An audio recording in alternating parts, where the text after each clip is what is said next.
क्या आपने कभी गौर किया है, जैसे ही आप नहाने जाते हैं अचानक पेशाब का दबाव बढ़ जाता है। कभी ऐसा लगता है कि अभी तक कुछ नहीं था, लेकिन जैसे ही पानी शरीर को छूता है पेशाब की इच्छा जाग जाती है। क्या ये बस एक संयोग है या इसके पीछे कोई खास वजह छुपी है?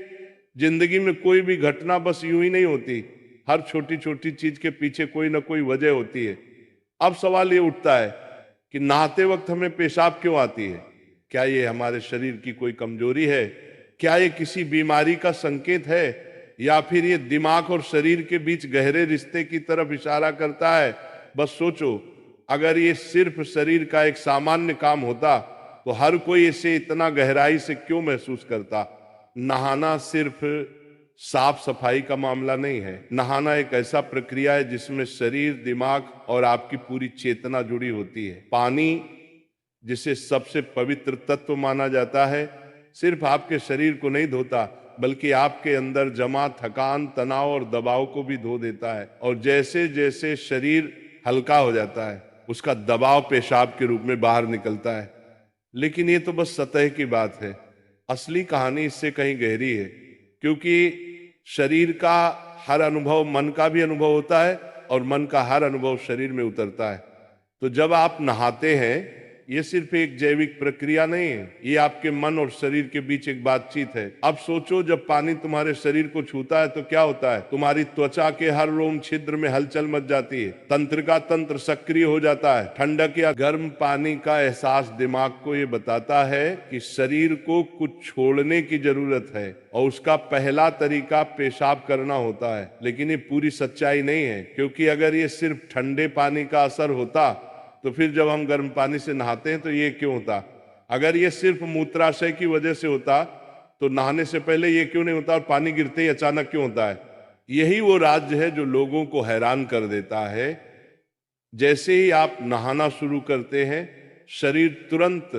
शरीर आराम की स्थिति में चला जाता है, और जैसे ही शरीर आराम करता है सबसे पहले वो दबाव को रिलीज कर देता है। ये दबाव कभी पेशाब के रूप में दिखता है, कभी गहरी सांसों में और कभी थकान के एहसास में।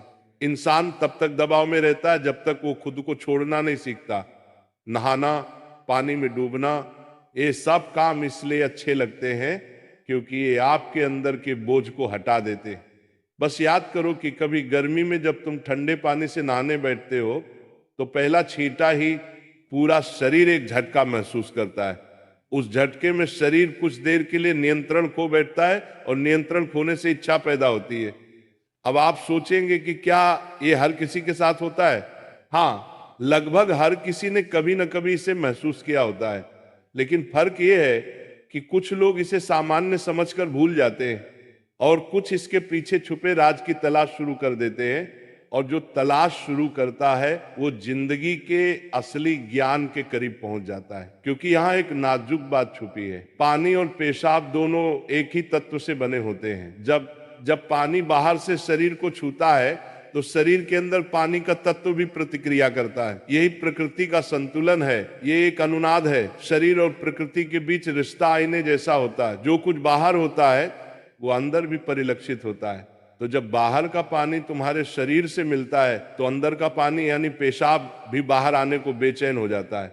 लेकिन अब सवाल उठता है, क्या ये सिर्फ पानी और मूत्राशय की बात है या इसके पीछे कुछ और भी है? क्या ये किसी कमजोरी का संकेत है? क्या ये किसी बीमारी का शुरुआती लक्षण है, या बस मन और शरीर के बीच की एक बातचीत है? यहीं से हमारी यात्रा शुरू होती है, शरीर के विज्ञान से लेकर आध्यात्मिक दृष्टि तक। क्योंकि अगर हम इसे बिना समझे सामान्य कहकर नजरअंदाज कर देंगे तो हम जीवन के एक बहुत बड़े संकेत को खो देंगे। तो चलिए अब इस रहस्य को और गहराई से समझते हैं। हर बार जब तुम कुछ छोड़ते हो, कुछ रिहा करते हो, तो वो तुम्हारे बोझ से आजादी देता है। लेकिन ध्यान रखना, ये सफर आसान नहीं होगा, क्योंकि जो दिखता है वो सच नहीं होता, और जो नहीं दिखता वो गहरा सच होता है। लेकिन सवाल यह है कि ऐसा क्यों होता है कि कुछ लोग इसे ज्यादा महसूस करते हैं और कुछ कम? यहां मनोविज्ञान की भूमिका आती है। मनोविज्ञान कहता है कि हमारा मन और शरीर गहराई से जुड़े होते हैं। जैसे ही मन आराम करता है शरीर भी रिलीज होना चाहता है। इसे कैथारसिस कहते हैं। सोचो, जब तुम रोते हो तो कैसा महसूस करते हो? पहले तो भारीपन होता है, लेकिन रोने के बाद हल्कापन महसूस होता है। बिल्कुल ऐसा ही होता है, पेशाब आने में भी ऐसा होता है। ये एक तरह की साफ सफाई है, और नहाना भी ऐसी ही एक प्रक्रिया है जो आराम और तरोताजगी दोनों को जगाती है। इंसान लगातार दबावों के नीचे रहता है, तनाव, इच्छाएं, डर, गुस्सा, चाहते सब अंदर जमा रहते हैं। जब आप नहाते हैं तो पानी सिर्फ शरीर को नहीं धोता, ये आपके दबावों को भी पिघलाता है। और जैसे ही दबाव कम होता है, शरीर से छोटे छोटे रिहाई के संकेत पहले निकलते हैं। मतलब पेशाब आने की इच्छा सिर्फ जैविक नहीं है, बल्कि मनोवैज्ञानिक भी है। ये इस बात की निशानी है कि जैसे ही आप आराम में, शरीर राहत चाहता है। पानी सिर्फ शरीर को साफ नहीं करता, ये आपके अवचेतन तक पहुंचता है, क्योंकि पानी का अस्तित्व बहुत गहरा है। आप मां के गर्भ में पानी से घिरे हुए पैदा हुए थे। आपके पहले अनुभव पानी से जुड़े होते हैं। इसलिए जब भी पानी आपको छूता है, आपका अवचेतन सक्रिय हो जाता है। इसीलिए नहाना इतना सुखद लगता है। इसीलिए पानी में डूबना, किसी झील या समुंदर के किनारे बैठना इतना आरामदायक होता है। और इसीलिए जब भी शरीर पानी से टच करता है तो वह तुरंत राहत चाहता है, क्योंकि ये उसकी सबसे पहली अनुभूति होती है। हर बार जब पानी तुम्हें छूता है तो गर्भाशय का अनुभव वापस आ जाता है। गर्भ में तुम पूरी तरह आराम में थे, कोई तनाव नहीं, कोई दबाव नहीं। पानी का माहौल और राहत पाने का एहसास ही वजह है कि नहाते वक्त पेशाब आना स्वाभाविक होता है। लेकिन अब एक सवाल बचता है, क्या नहाते वक्त पेशाब आने की इच्छा सिर्फ एक सामान्य रिफ्लेक्स है, या ये किसी बीमारी का संकेत भी हो सकता है? विज्ञान मानता है कि अगर ये बहुत बार होता है, बहुत ज्यादा तलब होती है, या आप इसे कंट्रोल नहीं कर पाते, तो ये ओवर एक्टिव ब्लैडर या किसी और मेडिकल कंडीशन का संकेत हो सकता है। लेकिन अगर ये कभी कभार होता है तो ये बिल्कुल नेचुरल है, बिल्कुल सामान्य है। अब सोचो, क्या आपने कभी ध्यान दिया कि ये तलब तभी बढ़ती है जब पानी डाला जाता है? मतलब यहां ट्रिगर पानी है, और पानी सिर्फ शरीर को नहीं छूता, बल्कि दिमाग और सबकॉन्शियस को भी। तो असली सवाल यह है कि क्या आप इसे बस एक प्रॉब्लम मानकर नजरअंदाज कर देंगे, या इसे एक संकेत के रूप में लेंगे कि दोनों शरीर और मन को आराम चाहिए, हल्कापन चाहिए, आजादी चाहिए।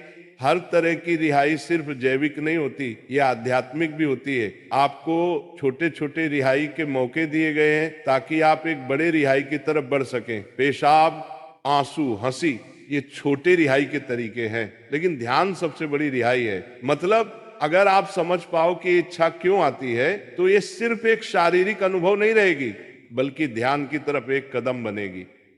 चलो अब नाम जप करते हैं राधा रानी का, तो मेरे साथ बोलेंगे, राधे राधे, जय राधा रानी की जय, राधा रानी की जय, राधा रानी की।